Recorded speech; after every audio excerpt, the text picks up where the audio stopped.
लेकिन जनता अपने प्रत्याशी खुद भी तो चुन सकती है, क्या जरूरी है इसमें नैतिक पार्टी का शामिल होना?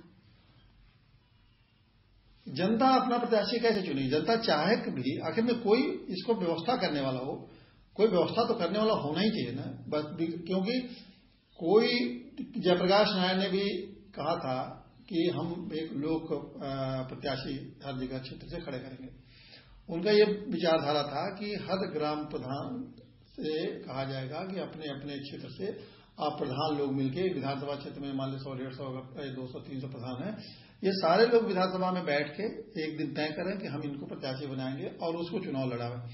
लेकिन ये लोक प्रत्याशी जो चुनाव प्रधानों के द्वारा था वो संभव नहीं हो सकता था, क्योंकि लोग सारे प्रधान किसी न किसी राजनीतिक रूप से कहीं न कहीं जुड़े हुए हैं या उनकी कोई रुचि भी नहीं है, तो इसलिए ये बहुत संभव नहीं हो सकता। किसी न किसी को इस बात को पहल करनी पड़ेगी।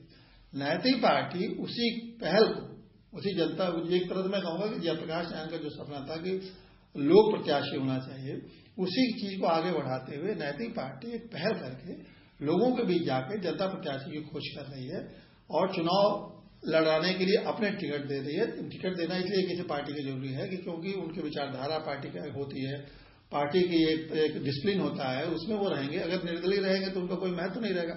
तो इसलिए नैतिक पार्टी इन लोगों को उनको टिकट देगी। टिकट तो नैतिक पार्टी देगी, लेकिन प्रत्याशी जनता से लेगी।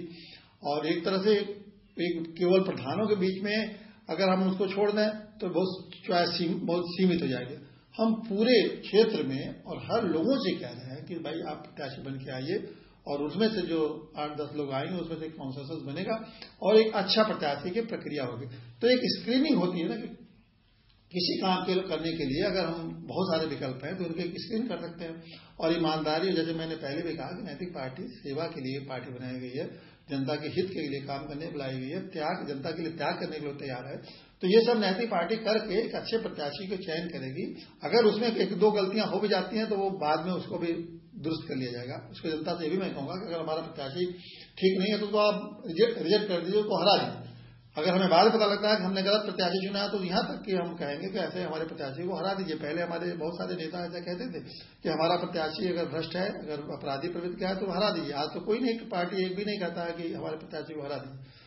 तो नैतिक पार्टी की यही कोशिश होगी कि हर कीमत पर अच्छे से अच्छे प्रत्याशी को जनता के सामने विकल्प के रूप में दें। और जब तक अच्छा प्रत्याशी नहीं हो जाएगा तब तक राजनीति से भ्रष्टाचार नहीं मिटेगा। राजनीति से भ्रष्टाचार मिटाने का ये पहला कदम है और इससे जनता की राजनीति भी मजबूत होगी और राजनीतिक भ्रष्टाचार भी समाप्त होगा।